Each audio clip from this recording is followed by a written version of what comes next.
make things work, to make things happen, to create, to build nicer future. There we have IT and forest in the same place, yes. And now I would like to tell a bit about our forest competence center and project. And this project in smaller font is not typo, that's the idea. We want to have, when you talk about projects, usually you think that it's something short term, something which has to end up at some moment. So we want to emphasize competence center.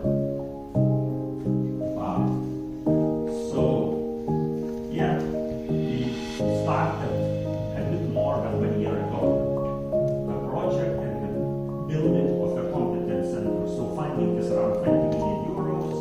Around 10 million euros is from European Union, 10 million more or less is from Lithuania. We have 6 partners, and I will talk about them a bit later.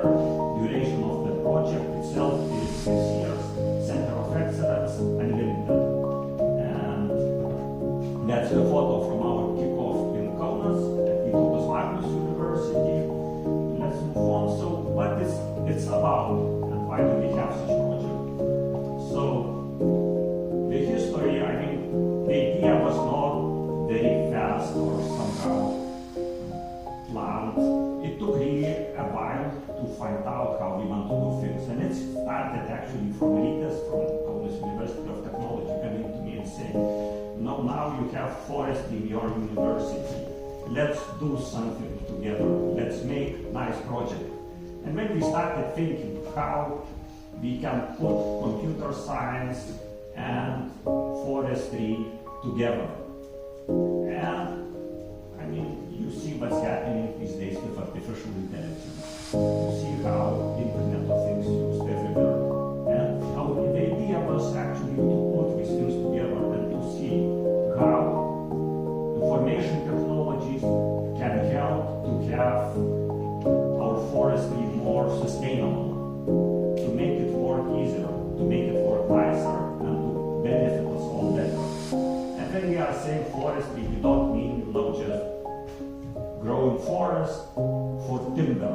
It's a lot wider. So everything, from the moment you start thinking about the trees to the moment when you see wooden furniture, wooden buildings, when you think about CO2 conservation, when you think about relaxing in the forest, all these parts are part of Forest 4.0 project. So we don't want to look only about small elements, think about small elements. Of course you start from smaller things, you start from some details which you know how to do, and then you move to something which you don't know how to do, but you want to use science to make it work. So consortiums, so we have several members in consortium, so Vytautas Magnus University coordinates the project. Then we have Kaunas University of Technology, we have Linnaeus University, Interior Cluster, Art21, and Agri-Food. And these are all very important and really necessary partners in the project. Because we have people who do research, science, it's mostly universities. We have Interior Cluster, which brings actually these such type of scientists and businesses together. We have Art21, where we make products, deploy them, make them work everywhere, and Agri-Food, which helps to disseminate this information and also bring people together. So it means that in the project we look at all the aspects, all the sides of how things should work. We have research, we have industry, we have people who help disseminate this information everywhere. That also makes our project work pretty well. And of course the idea is to have these people to cooperate, to bring them here, and as you see, we have them here, and to show actually that it works pretty well. So some of our team, we already had meetings together here, 8:15, we already meeting and discussing some research things, so it means that it works already. And then of course, just to show a bit about how it works already in Lithuania, so we work a lot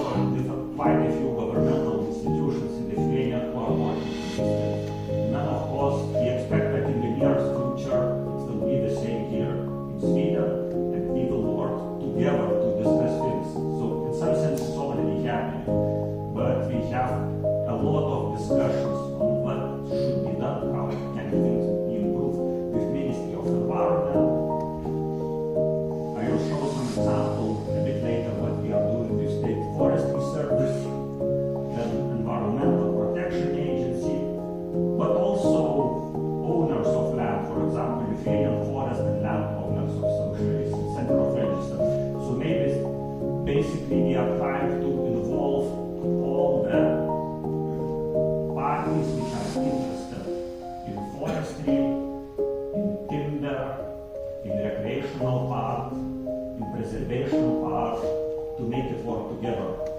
And we are working quite a lot on that, and we are, of course, expanding these things. And what kind of topics we are looking at now, mostly? So one of the things is new technologies for monitoring. So basically, what's happening in the forest, or what's happening with forest products as well. Because if you build buildings like this, for example, that use a lot of wood, you still have to see what's happening, how it works. Is it too humid maybe, or too dry, or something like that? So we also fire hazards, all these things. But in forest,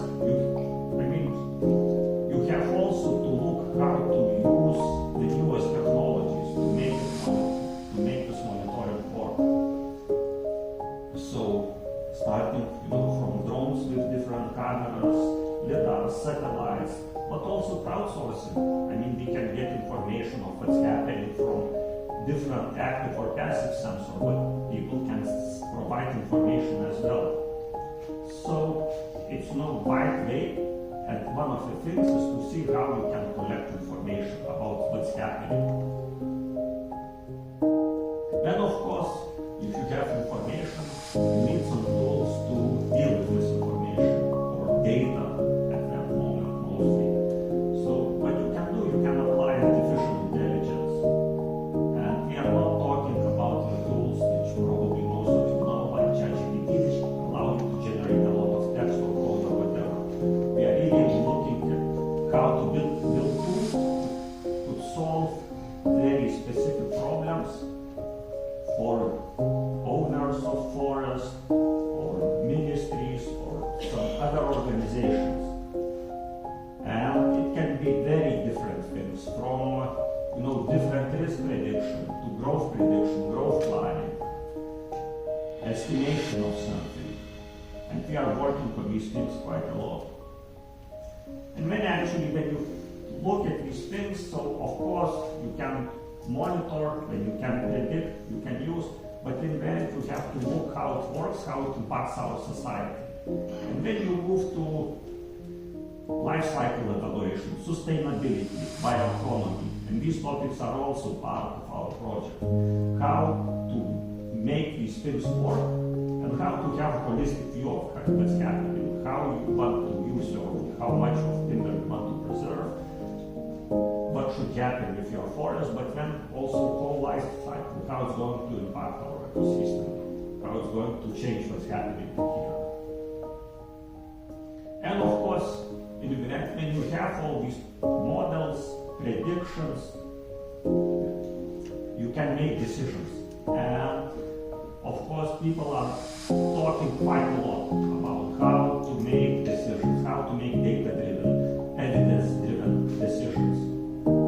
And these tools we are working on, or we already have some of them, they can be used to make data-based decisions of how to proceed, how to deal. And that's very important. Emotions are very important part for people, and we have to keep them and to preserve them, especially in this digital age. But then you have to make decisions on how to build some things, do some things. For me as a computer scientist, numbers are very important, and I think that we have to look at the numbers, what we say, what we can expect. We have different scenarios, and then based on that, make decisions. Emotional decisions sometimes are nice, but when we are thinking about industry, about research, you have to think about numbers as well. And a bit about our current activities. So one of the things we are all working on is modernization of the national forestry inventarization system in Lithuania. And basically we are looking, so now we are testing parts of what we did already. So how to keep information up to date, what we have, what kind of state of the forest, how to look at it from different perspectives, and course, we have a lot of new technologies coming up into play in the last 10 years, 15 years. It means that we are looking even at wider sense how to change the ideology, how we do it. And there are some things which we can learn from Sweden, for example, in this case, but also technologies are changing so fast that we can probably propose some new things from our Swedish colleagues as well how to do it. And basically we are looking at these things together, of course.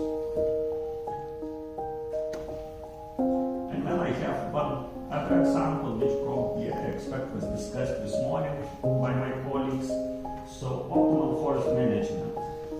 So we have already this very nice tool, Gaia, but I think, and I like to call it new version, which are working from updating and making it run even better and doing more things like Gaia++. Or I don't know if you agree with such name, but I think that, so that's about decision making.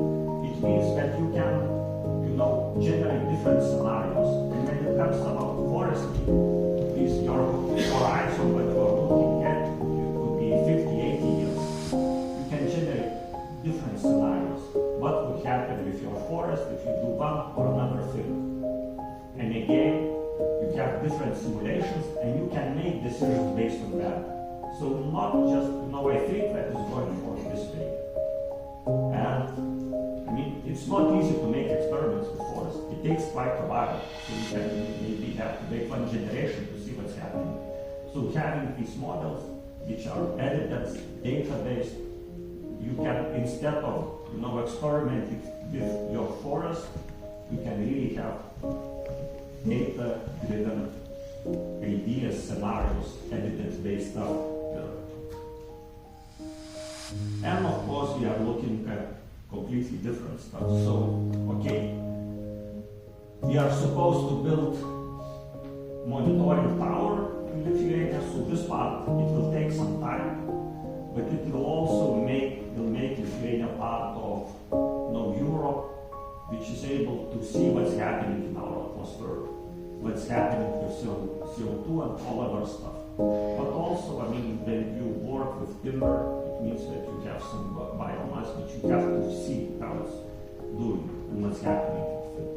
So that's also a part of the things we are doing. And it's just small part.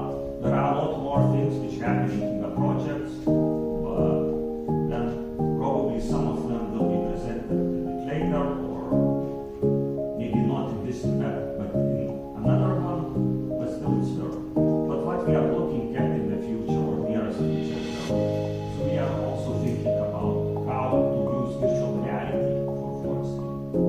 And it can be very different. So one part, of course, you can use it, just as technical support tool. If you go to forest, you see what's happening with the forest, or maybe not forest, maybe you walk in this building and you see information as architect or engineer about design and structure of the building already.